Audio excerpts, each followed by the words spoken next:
no capítulo 4, vamos concluir a questão dos dons.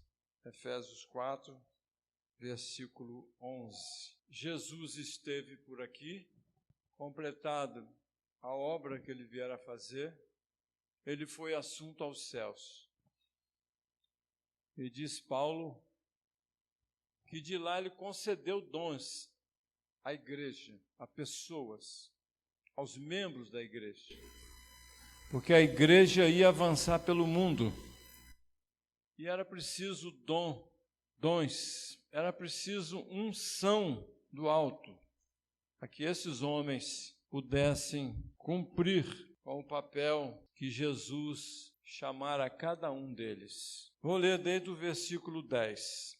Aquele que desceu, Jesus, é o mesmo que subiu acima de todos os céus, para encher todas as coisas. E ele mesmo concedeu uns para apóstolos, outros para profetas, outros para evangelistas, e outros ele chamou para serem pastores e mestres. Vamos orar. Pai, abençoa a palavra do Senhor esta noite, mais uma vez.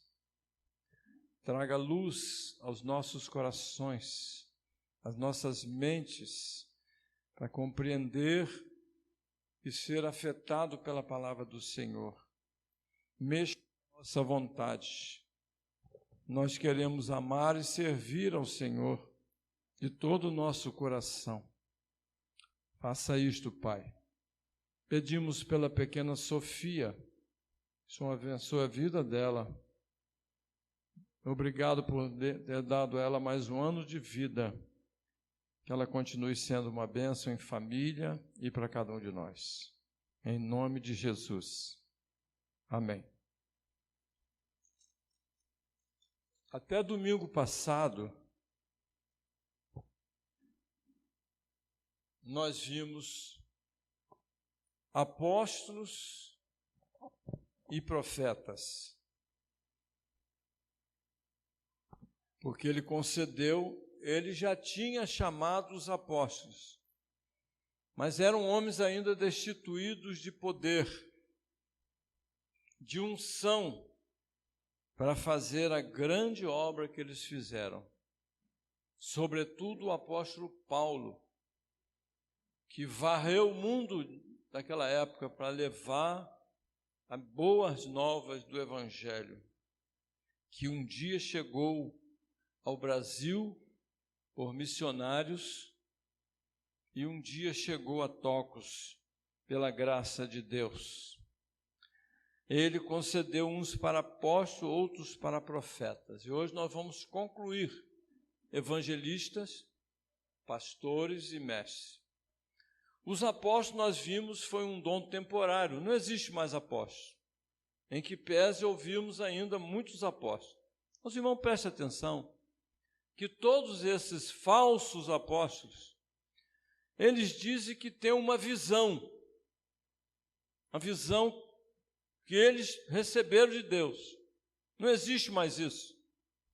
A visão para a igreja é a visão dos apóstolos verdadeiros, porque era a visão que Jesus deu a eles. E os profetas, que Paulo faz referência aqui como aqueles que receberam dons, não são aqueles profetas do Antigo Testamento, são os profetas que nasceram e surgiram no seio da igreja assim que Jesus subiu. Tanto é que em 2:20 de Efésios, Paulo diz que a igreja, ela é edificada sobre o fundamento dos apóstolos e profetas, sendo ele, Cristo, a pedra angular, a base. O fundamento dos apóstolos e profetas são os fundamentos que a igreja recebeu, são as doutrinas da palavra. É a palavra do Novo Testamento, sobretudo as cartas do Novo Testamento, que norteia a vida da igreja. Uma igreja que não está edificada no fundamento dos apóstolos e profetas é outra coisa, menos igreja do Senhor. Não existem mais. Ninguém se levanta mais no templo como levantava nas igrejas dos templos apostólicos e recebia uma revelação de Deus, uma profecia. E diz Paulo que a igreja se calava e eles falavam. Mas eram julgados. Vamos ver se isso veio de Deus. Em concluído o Novo Testamento, não precisa mais nenhuma profecia. Nós temos que aprender as que estão aqui. Não precisa mais doutrina. Todo o corpo de doutrina está na Escritura Sagrada. A ponto de João, por revelação, receber lá no finalzinho do livro do Apocalipse, uma palavra de Deus diz: ai daquele que acrescentar alguma coisa a este livro, ai daquele que subtrair alguma coisa dessa Escritura. As pragas registradas neste livro virão sobre essas pessoas. Ai deles. Então eu disse para os irmãos que eu entendia e não tenho dúvida nenhuma de que esses dons foram temporários. Mas existe uma dúvida com relação aos evangelistas. Há algumas posições que nós vamos fazer conhecidas dos irmãos para pensarmos. Por exemplo, os chamados pais da igreja, aqueles primeiros, Irineu,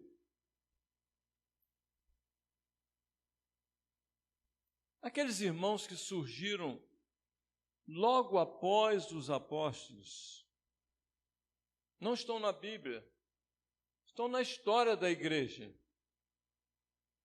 Foram importantes. Por exemplo, alguns deles afirmam que a epístola aos Hebreus era uma epístola, eles viveram muito pertinho daqueles dias, irmã Teresa.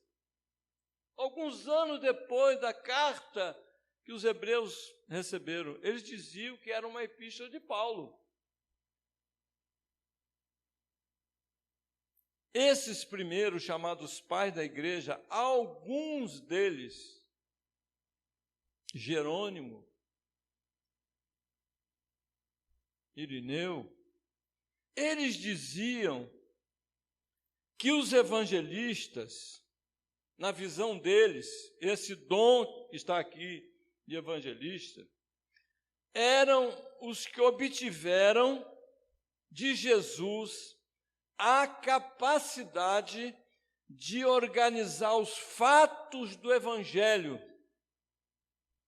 Porque os 4 livros do Evangelho são livros históricos. Eles receberam para organizar esses fatos do Evangelho e escrevê-los. Mateus, Marcos, Lucas e João. Lucas era um historiador. Ele diz no Evangelho, escreveu também o livro de Atos Apóstolos, que ele organizou os fatos, ele correu atrás. Ele conversou com Pedro, conversou com Paulo, conversou com Tiago, conversou com João, que foram testemunhas oculares. Lucas foi também de muitas coisas. Ele viajou nas viagens missionárias com os apóstolos e escreveu os fatos. Essa é a posição dos primeiros.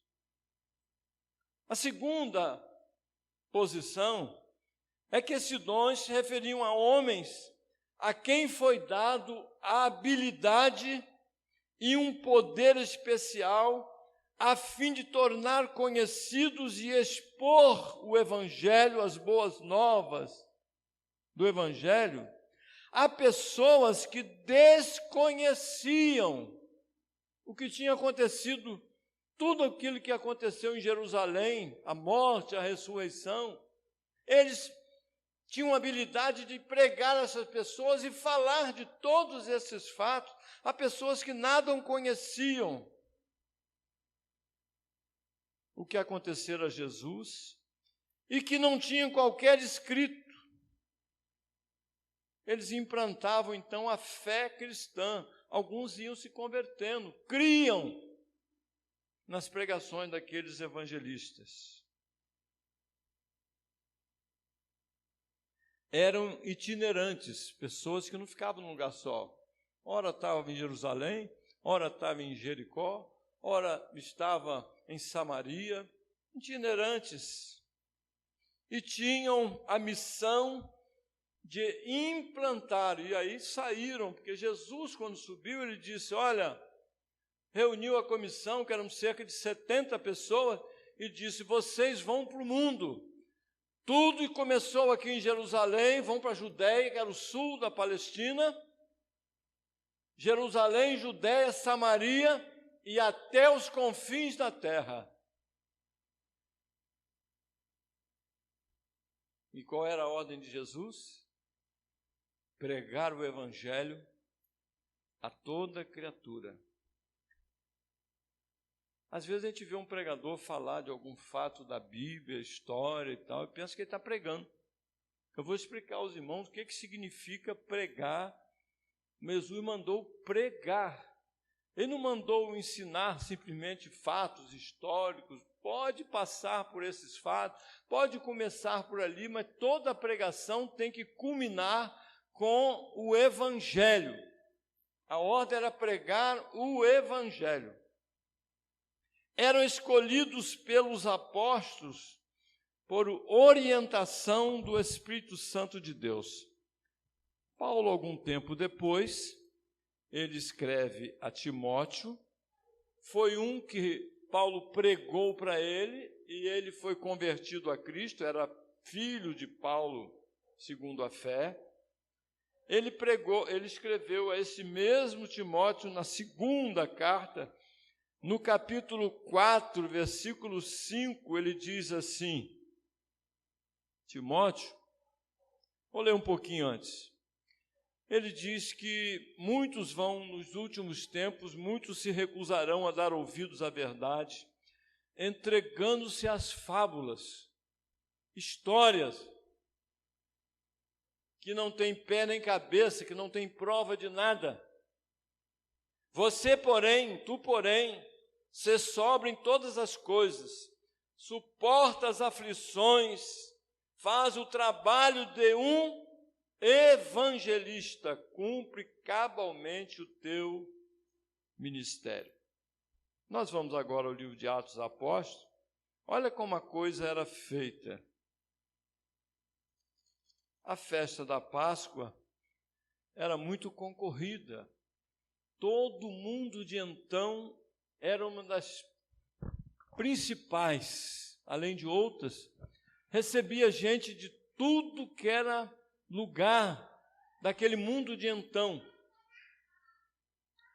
Então veio da Etiópia, na Índia, uma rainha, chamada Rainha de Candace, muito rica, e tinha um homem da confiança dela, veio essa festa, e eles estavam retornando. Então alguém chama Filipe, era um evangelista, e diz, olha, vá para a estrada de Gaza, essa mesma Gaza que de vez em quando a gente vê lá em conflitos judeus e palestinos, e vá para lá, que tem um trabalho para você. É o Espírito, ele chegando lá, o Espírito orientou. Isso está no livro de Atos dos Apóstolos, capítulo 8, 26 a 40. Um anjo do Senhor falou a Filipe, dizendo, dispõe-te e vai para o lado do sul, no caminho que desce de Jerusalém a Gaza. Este se acha deserto, tem ninguém lá. Ele se levantou e foi. Eis que um etíope, morador da Etiópia, na Índia, eunuco, alto oficial de Candace, rainha dos etíopes, o qual era superintendente de todo o seu tesouro, ele viera adorar em Jerusalém.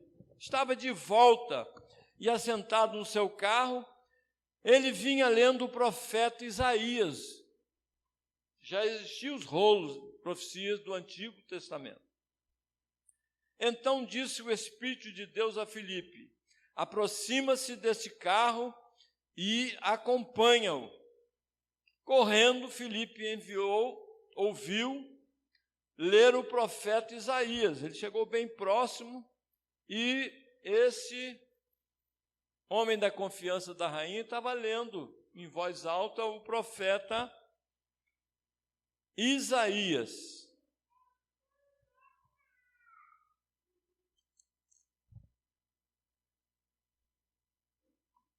Vamos ver onde eu parei aqui. Versículo 29. Então disse o Espírito a Filipe: aproxima desse carro e acompanha. Correndo, Filipe ouviu ler o profeta Isaías e perguntou: você está compreendendo o que você está lendo? Existe até um livro que eu recomendo para a gente entender como interpretar os vários estilos de escrita do Novo Testamento, da Bíblia. É um livro de leis, é um livro de profecia, tem livro de poesia, tem livros escatológicos. Então tem um livro que chama assim, Entende o que lês? Ele explica como a gente entender a Bíblia. Então Filipe chegou: você está entendendo o que você está lendo? Ele respondeu: como eu poderei entender se alguém não me explicar? E convidou Filipe a subir e a sentar-se junto a ele. Suba aqui, por favor. Ora, a passagem da Escritura que estava lendo era esta. A gente sabe por causa do texto. Era exatamente Isaías, capítulo 53, versículos 7 e 8, que nós temos na Bíblia hoje. A passagem, então, que o etíope estava lendo era a seguinte: foi levado como ovelha ao matadouro, e como um cordeiro mudo perante o seu tosqueador, ele não abriu a sua boca. Na sua humilhação, lhe negaram justiça. Quem lhe poderá descrever a geração? Porque da terra a sua vida é tirada.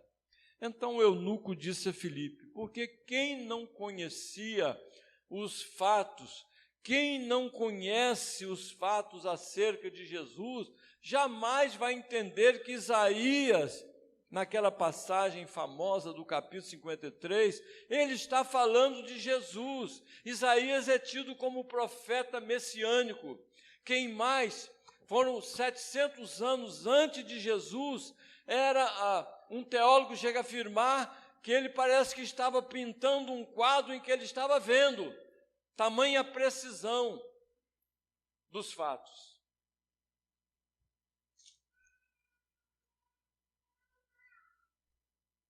Eu peço a você, me explique a quem o profeta está se referindo. Ele está falando dele mesmo ou de outra pessoa? Quem é esse personagem? Aí entra o trabalho do evangelista, aí entra o dom, entra a unção de Deus. Então Filipe explicou, e começando por esta passagem da Escritura, anunciou-lhe a Jesus. Ele começou em Isaías, irmã Patrícia, ali naquela passagem, mas não explicou, ficou rodando ali não. Ele pegou dali e levou para Jesus. Não tinha o Novo Testamento ainda, mas Filipe conhecia tudo acerca de Jesus. A promessa da vinda, a chegada, o nascimento, o ministério, a morte, a ressurreição, a subida, e pregou-lhe a Jesus. Seguindo eles caminho fora, chegando a certo lugar onde havia água, disse o eunuco, naturalmente, que ele disse.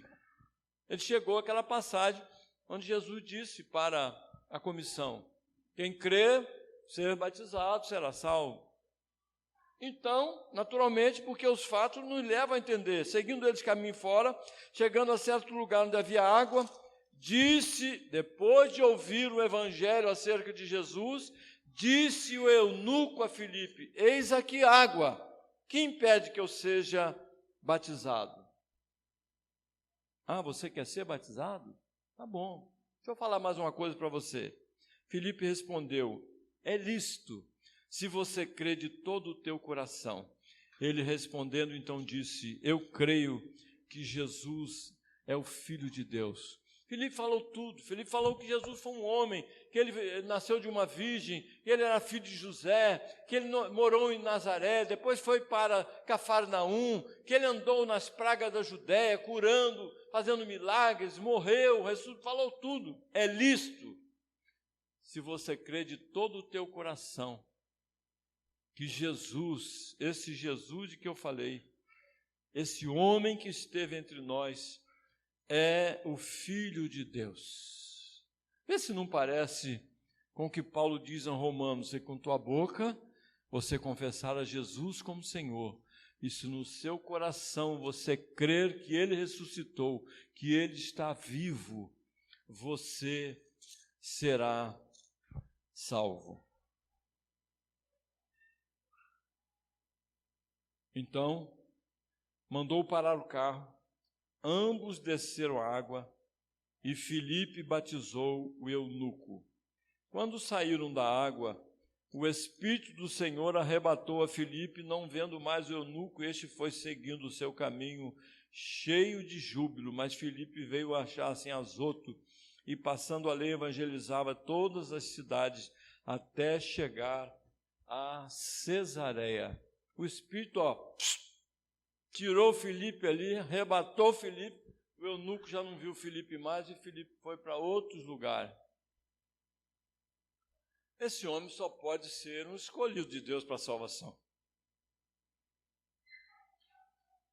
Concordam?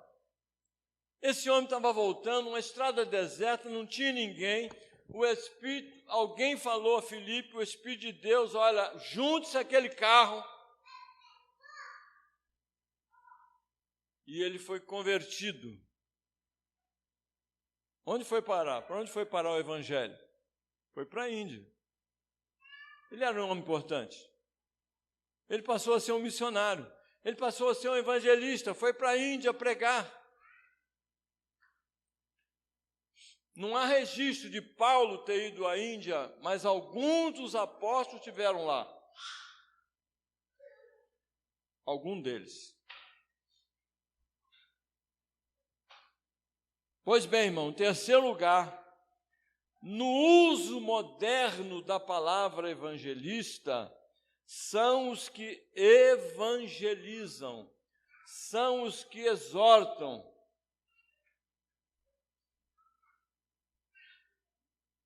Alguém que evangeliza alguém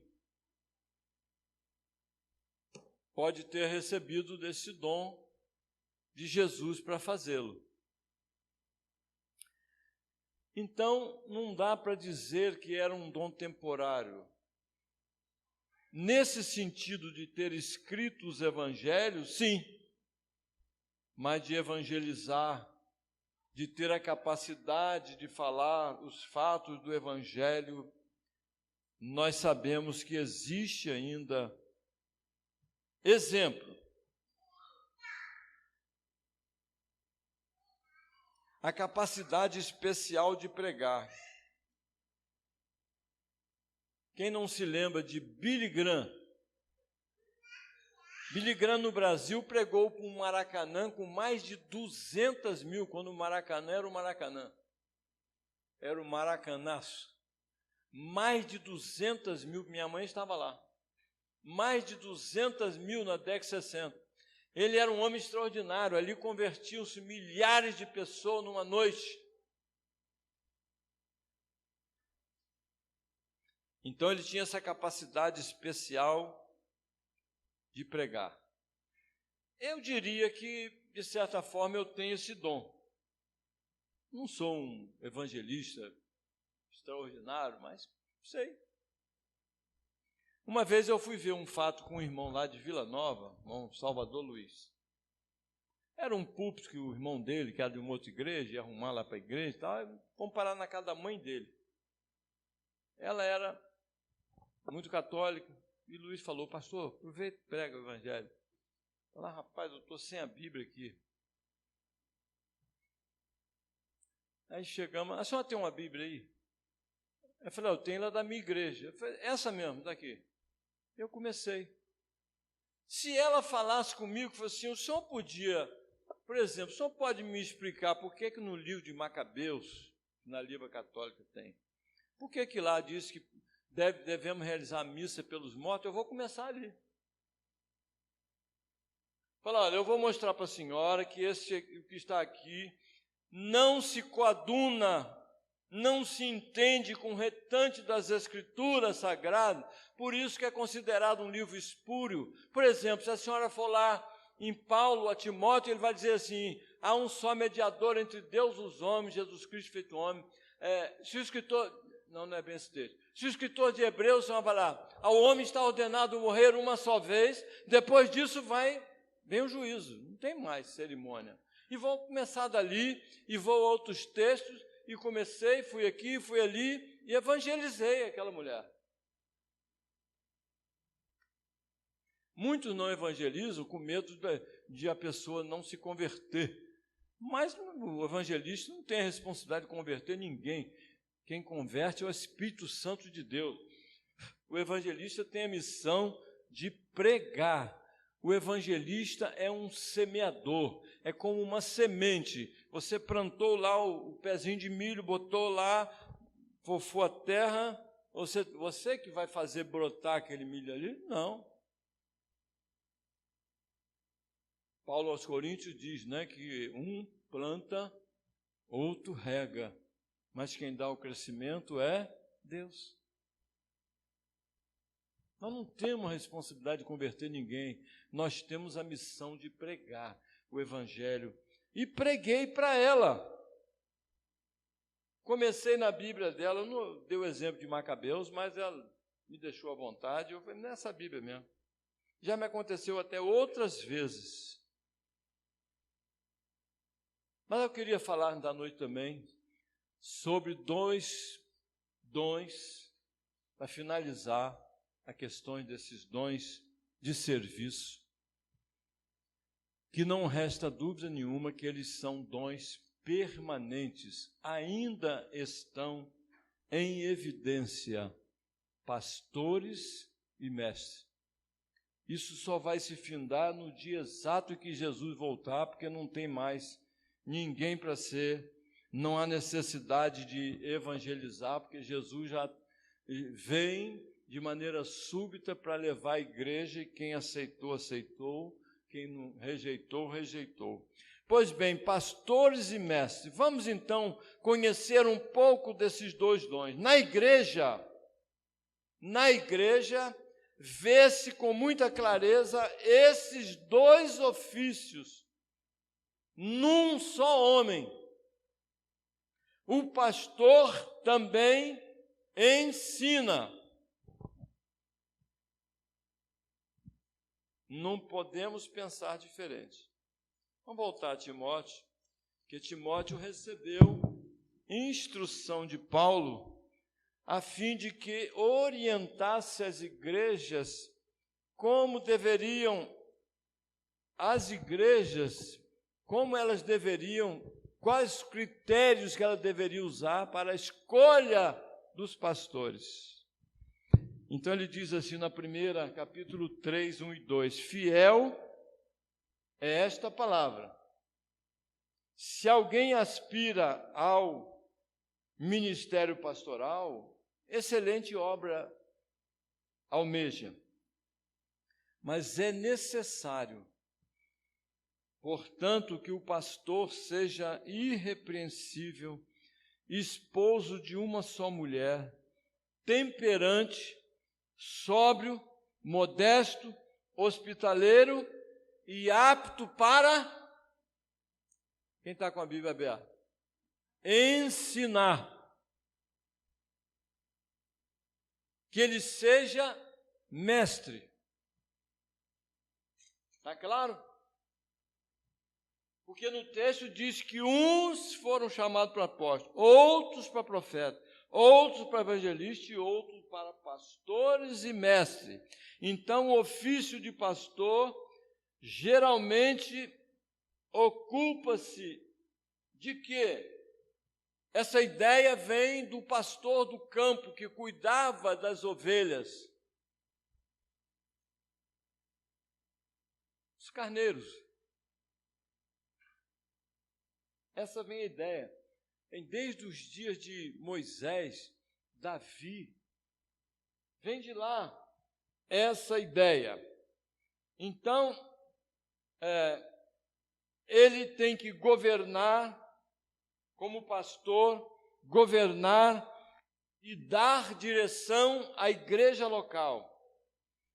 Ele tem que determinar normas. Tudo que é normativo, o que é doutrina e o que é história. Por exemplo, Pedro estava se afogando e gritou por Jesus. Salva-me, Jesus. Segurou e trouxe. Isso é norma? Todos nós podemos entrar no mar para se afogar e vamos gritar por Jesus. Jesus vai vir com a mão e vai tirar a gente do mar? Pode até vir, mas não tem garantia nenhuma.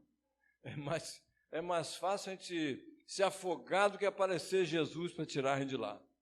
Não é norma.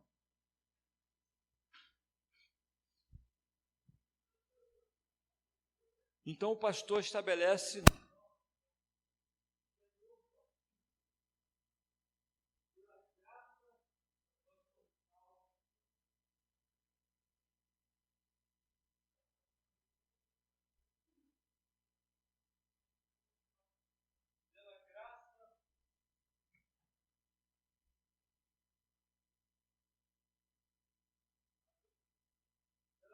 nós somos salvos mediante a fé. Isto não vem de nós, é dom de Deus.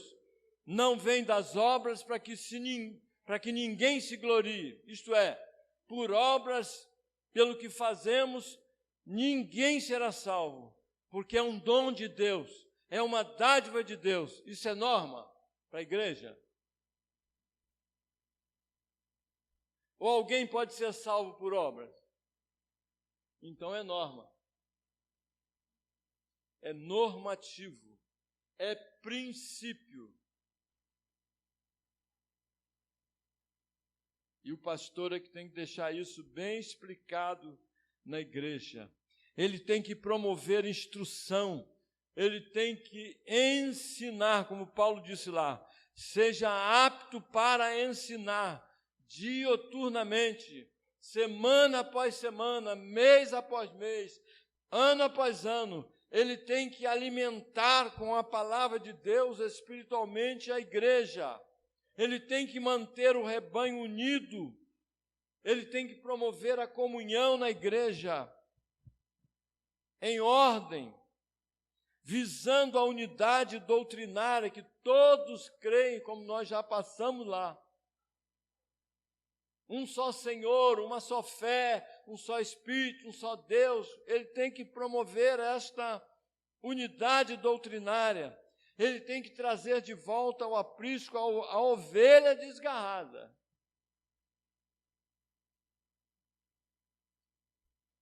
Como Lucas bem escreveu no Evangelho 15 de Lucas,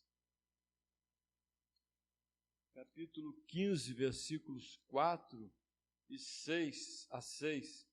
Qual dentre vós é o homem que, possuindo 100 ovelhas e perdendo uma delas, não deixa no deserto as 99 e vai em busca da que se perdeu até encontrá-la? Achando-a, põe-na sobre os ombros, cheio de júbilo. E indo para casa, reúne os amigos e vizinhos, dizendo: alegrai-vos comigo, porque já achei a minha ovelha perdida. Há um rebanho sob os cuidados dele, sob a responsabilidade dele. Ele tem que dar segurança, mantendo o rebanho, as ovelhas, longe dos lobos.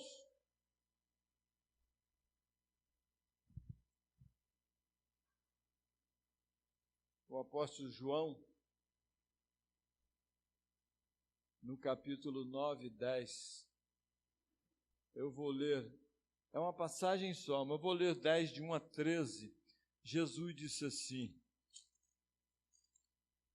é Jesus com aquela história do cego de nascença que ele curou, e os judeus se irritaram, procuraram o pai do rapaz, dizendo que não era possível, que o rapaz não, ele nasceu cego, pergunte a ele é maior, toda aquela história.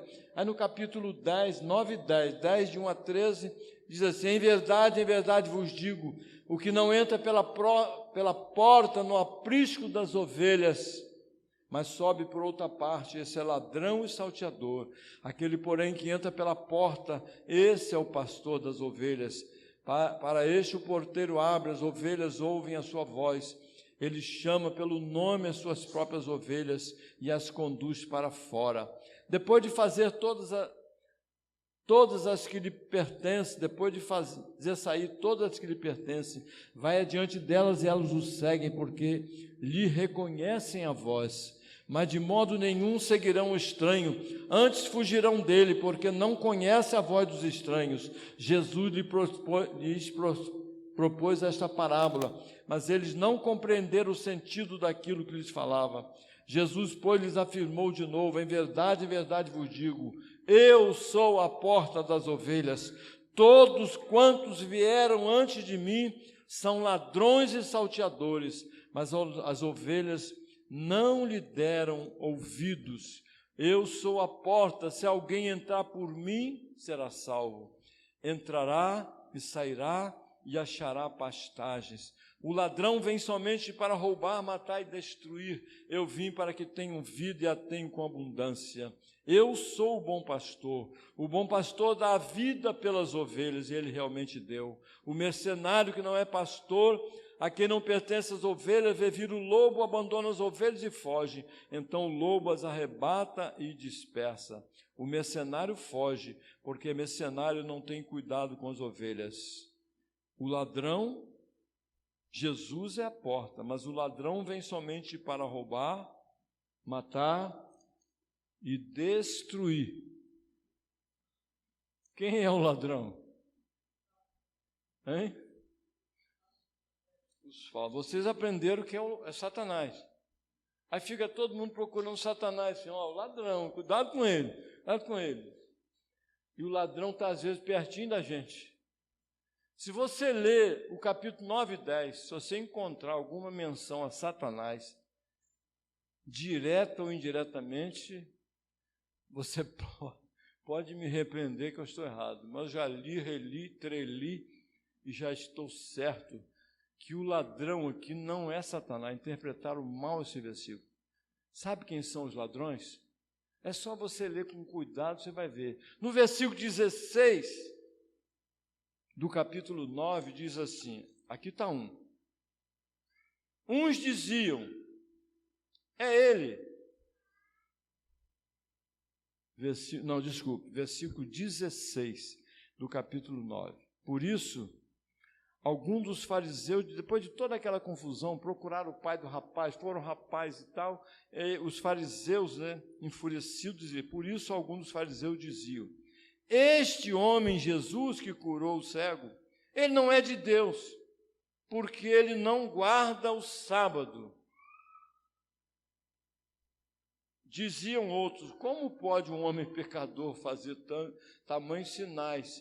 E houve dissensão entre eles. No versículo 22 do capítulo 9, você vai ver outra cena dizendo assim, isto disseram seus pais, porque estavam com medo dos judeus, os pais dele, que frequentavam a sinagoga, estavam com medo dos judeus, pois os judeus haviam dito para ele que se alguém confessasse ser Jesus o Cristo, seria expulso da sinagoga. Eu vou deixar vocês concluírem. Quais são as religiões dos nossos dias? Diz que quem não guardar o sábado não é de Deus. E quais são as religiões dos nossos dias que diz assim, se você disser que Jesus é Deus, você não tem parte com Deus. Quem falou?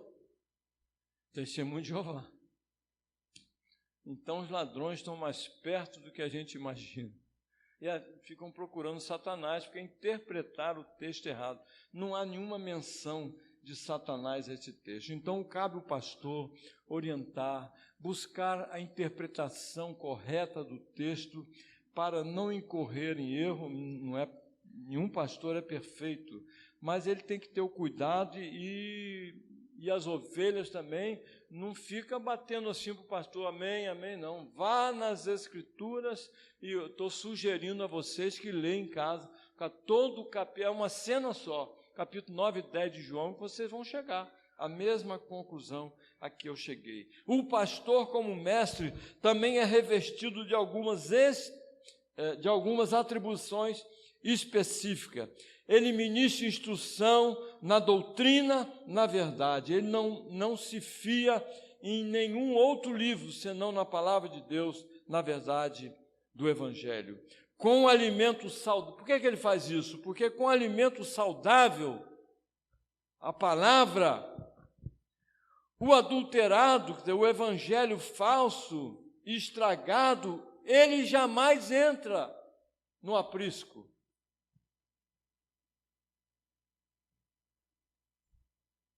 A verdade oriunda da profecia, a palavra profética, não pode vir de nenhum apóstolo que não esteja.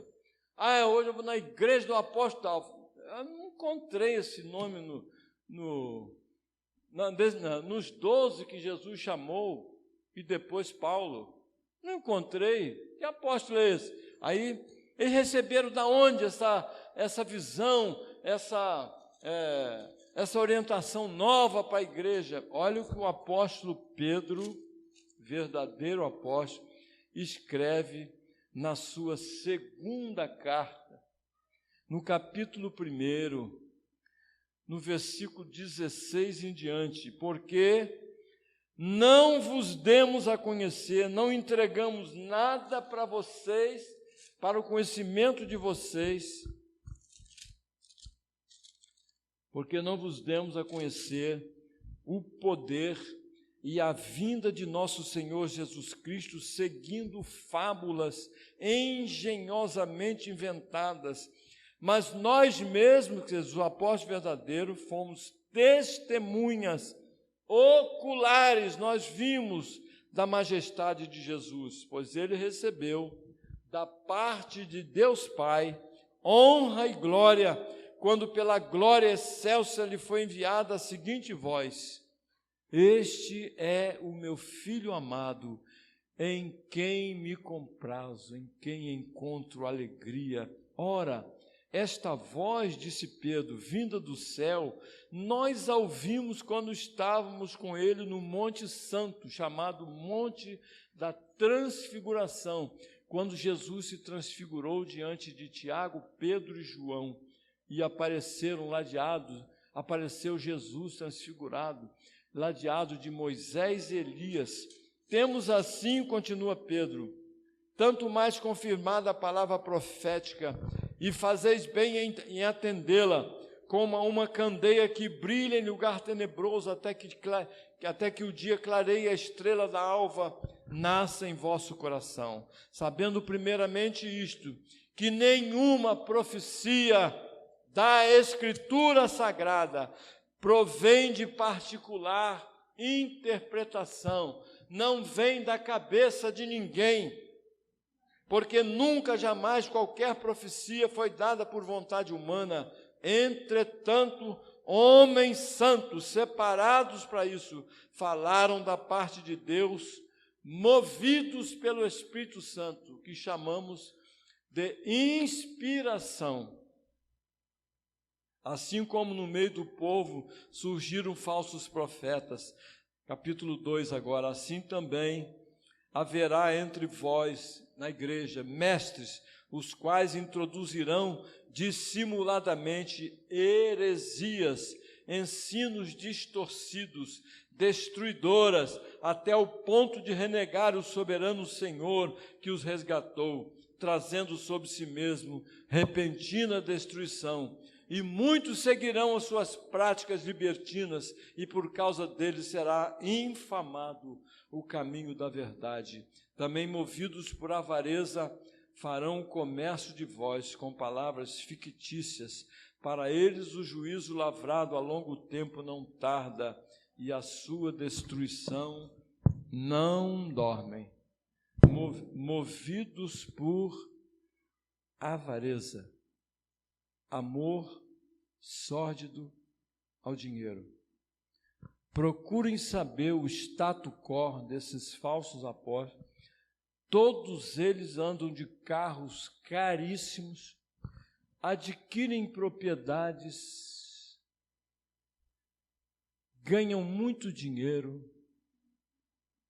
E Pedro já dizia, vai surgir na igreja, no seio da igreja, pessoas que farão comércio de vocês.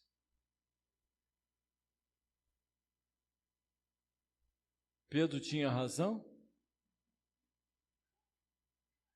Estão fazendo comércio. Quem mais dá, mais recebe.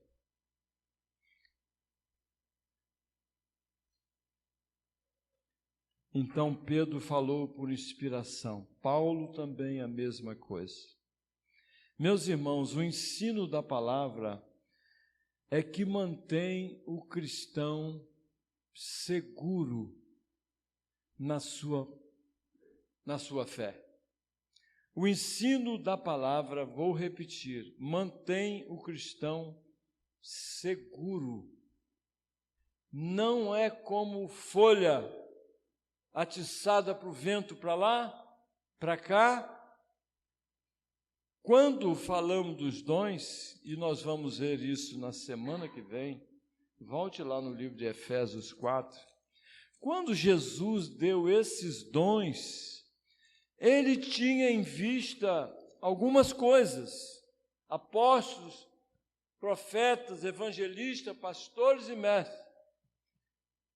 Com vistas, ele deu esses dons, versículo 12 do capítulo 4 de Efésios, com vistas ao aperfeiçoamento dos crentes, dos santos, para o desempenho do seu serviço, porque a missão de pregar o evangelho não é só do pastor, não, é de todo crente, para o desempenho do seu serviço, para a edificação do corpo de Cristo, para o corpo crescer, ser edificado, até que todos cheguemos à unidade da fé e do pleno conhecimento do Filho de Deus, a perfeita varonilidade, varão perfeito, à medida da estatura da plenitude de Cristo. Para quê? Para que não sejamos como meninos, agitados de um lado para outro e levados ao redor por todo o vento de doutrina, pela artimanha dos homens, pela astúcia com que induzem as pessoas ao erro, mas seguindo a verdade em amor, cresçamos em tudo naquele que é a cabeça, Cristo, de quem todo o corpo, bem ajustado e consolidado pelo auxílio de toda a junta, segundo a justa cooperação de cada parte, efetua o seu próprio aumento para a edificação de si mesmo em amor. O crescimento espiritual de uma pessoa é comparável ao crescimento físico de um ser humano. Se dermos alimento pobre, desprovido de proteínas, vitaminas e sais minerais, o que vai acontecer? Ele não vai ficar pesquisando no celular, não vai ter nem força para isso.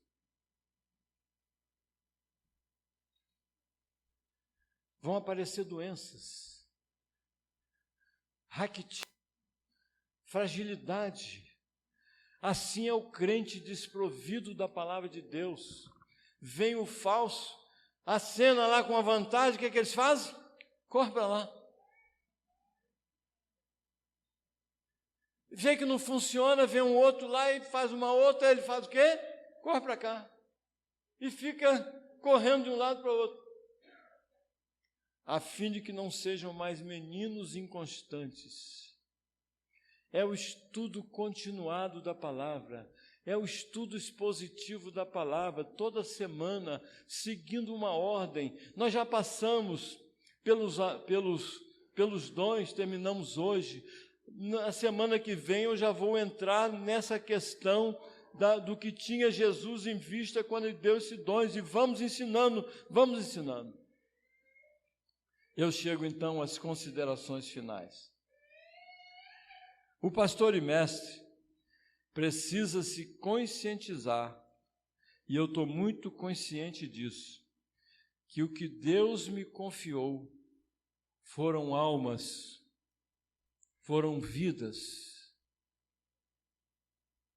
Como diz Paulo aos Coríntios, todo pastor e mestre ele vai ser provado. A obra, o que ele ensinou na igreja, se o que ele ensinou, está lá em 1 Coríntios, no início do livro, se o que ele ensinou for comparável a madeira, palha e feno, essas coisas pegam fogo facilmente e desaparecem, viram cinza? Ele vai ter que prestar conta.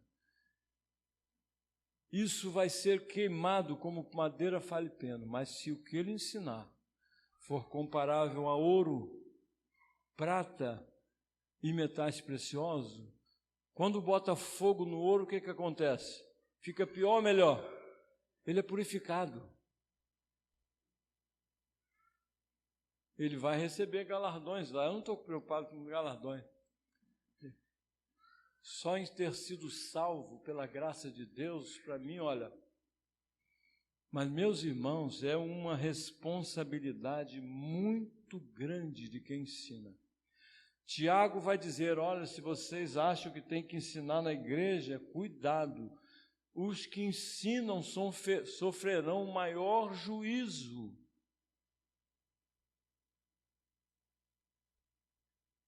Então, nas considerações finais, uns pastores e mestres, uns têm o dom mais acentuado para pastorear.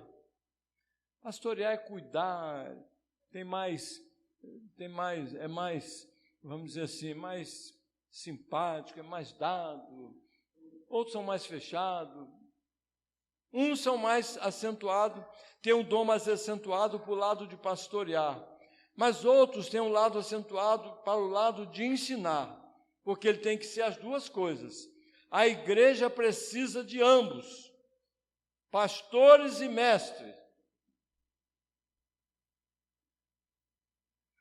Conta-se que um irmão foi ao cemitério com o pastor da igreja dele para cerimônia fúnebre de um membro da igreja.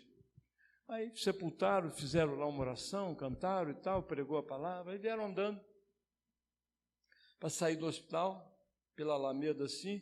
Quando olharam para uma sepultura, estava aqui jaz um pastor e um mestre. Aí o irmãozinho virou para o pastor e falou assim, tem 2 corpos aí? Eu falei assim, não, é um só. Você não conheceu, mas eu estou conhecendo pelo nome, um obreiro muito antigo. Aqui jaz um pastor e mestre. É um só. Você não pode separar. Você não pode dizer que ele é só pastor. Ele tem que ser mestre também.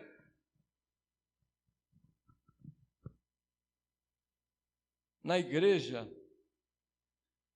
a sabedoria vem da cabeça, que é Cristo. Nosso Senhor, bendito Salvador Jesus Cristo.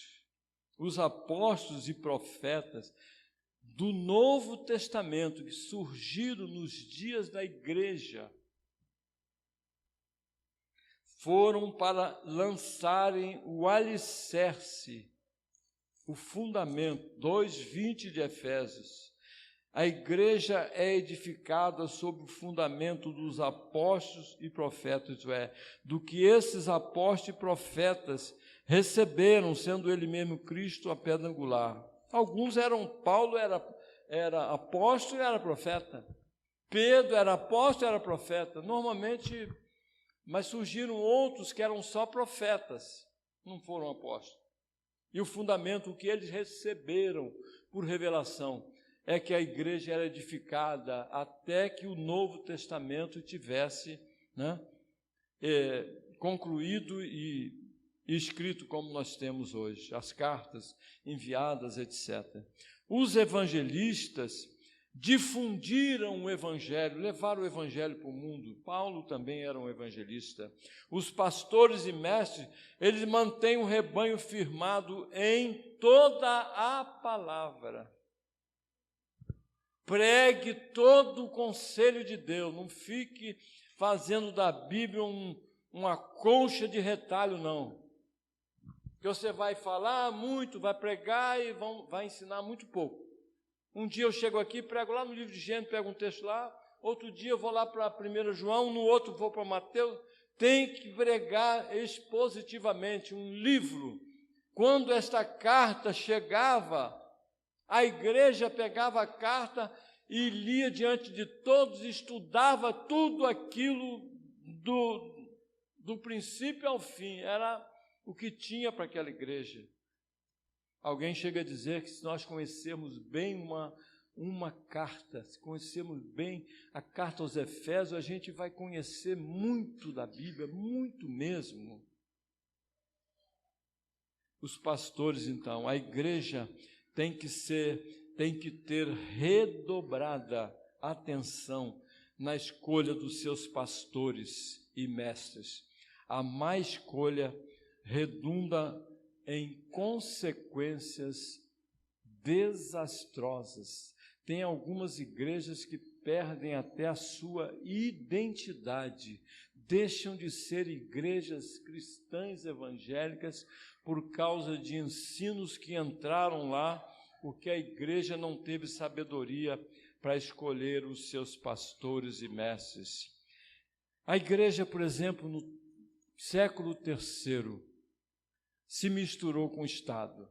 São funções diferentes. Tem gente que defende que o pastor pode se envolver em política. Eu sou frontalmente contra. São funções diferentes, mas a política é necessária. Tem gente para fazer isso. Porque para fazer o que o pastor e mestre faz, são poucos. São uns, alguns. A igreja se meteu com o Estado, com o Império Romano, e deixou entrar para dentro da igreja um imperador chamado Constantino. É daí que a igreja apostólica romana começou a se perder. Porque o Estado entrou para dentro da igreja e a igreja entrou para dentro do Estado.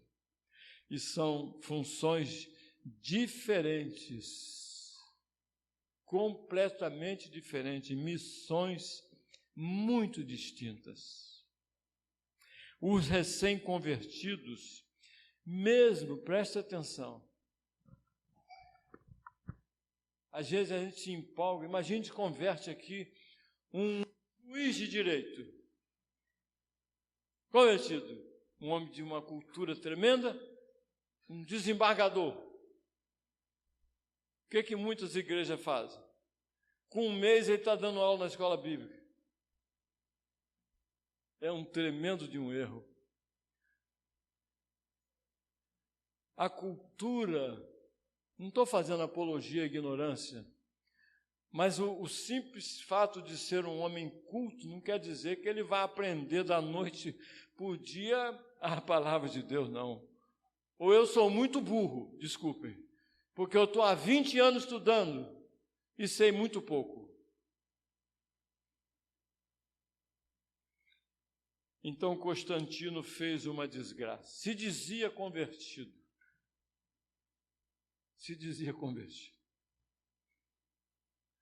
Os adventistas vão dizer até que foi Constantino que instituiu o domingo na igreja.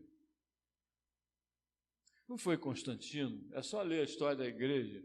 Constantino, isso foi até uma coisa de utilidade no reino. Constantino percebeu que os cristãos se reuniam no domingo. Então ele virou lei. que os cristãos teriam liberdade no dia de domingo para cultuar ao seu Deus.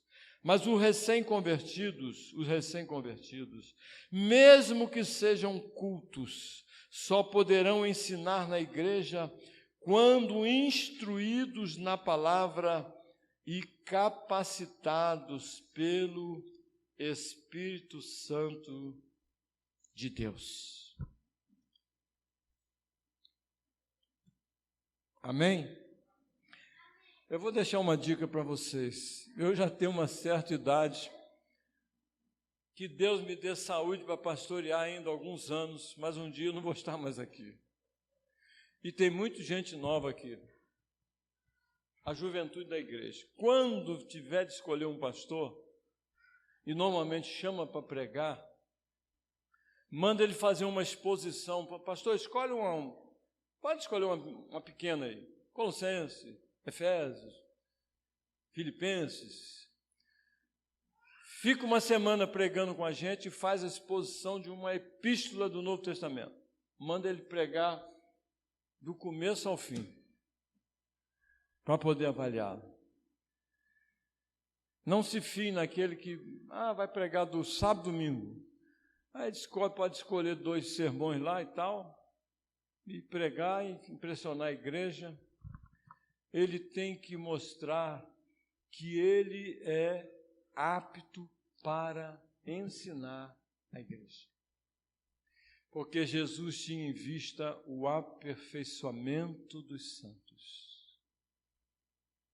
Jesus vai cobrar muito daquele que não dá valor ao ensino da palavra de Deus. Aliás, já cobra. Eles não encontram a alegria que podem encontrar. Eles não são os crentes determinados. Nada lhes move. Qualquer notícia nova, eles deixam os arraiais e vão para lá.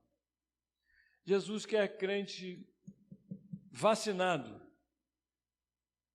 para que os vírus, as heresias, não entrem na igreja, porque podem ser heresias destruidoras. No domingo que vem a gente prossegue, com o versículo 12 do capítulo 4. Amém? Deus abençoe os irmãos. Deus nos deu uma semana abençoada. Os que trabalham lá no seu trabalho, os que estudam, os que estão sem emprego, vamos continuar orando. Deus dê à igreja uma semana muito abençoada. Essa é a minha vontade, é a minha oração. Muita paz, mesmo em meio a esta pandemia que está imperando ainda e que devemos ainda ter muitos cuidados. Olha o exemplo da Europa, dos Estados Unidos, estão vivendo uma segunda onda. Ninguém aguenta mais isso. Que Deus tenha misericórdia e mande logo o remédio, a vacina, mas que não seja esta pandemia que nos roube a alegria e a paz que nós temos da parte de Deus, nosso Pai, e de Jesus Cristo, nosso Senhor. Bendito Deus e Pai, todo soberano Senhor, todo poderoso Deus, Criador dos céus e da terra. Obrigado, Senhor, porque Jesus dos céus capacitou apóstolos, profetas, evangelistas, pastores e mestres, para que a igreja continue a marcha triunfante e vitoriosa até o dia da volta gloriosa do Teu Filho. Nosso Pai bendito, nós pedimos ao Senhor uma semana abençoada para a igreja do Senhor, mas pedimos que a igreja nunca se esqueça de glorificar em tudo que faz o bendito nome do Senhor. Obrigado pelo dia, obrigado por esta noite, obrigado por cada um que aqui está, obrigado pela pela igreja, onde estiver, abençoa, Senhor. Há irmãos que estão cambaleando, estão fracos. Ó Senhor, venha sobre eles, faça-os procurar, estudar e viver e praticar a palavra do Senhor. Muito obrigado, Senhor, por esta hora. Muito obrigado por tudo que vimos e ouvimos aqui esta noite. Seja o nome do Senhor glorificado, exaltado, adorado por todos nós. Que o Senhor nos abençoe e nos guarde. Que o Senhor faça resplandecer o seu rosto sobre nós e tenha sempre muita misericórdia de nós. Que o Senhor sobre nós levante sempre o seu rosto e nos dê sempre muita paz. O amor de Deus, o nosso Pai, a graça e a verdade que vieram por Jesus Cristo, e toda a comunhão e toda a consolação do Santo Espírito de Deus, seja uma constante entre nós, hoje e até o dia de Cristo, até o dia da glorificação, até o dia da subida da igreja e da glória do Senhor. Ó Deus, em nome dele que nós pedimos isso. Amém, amém e amém.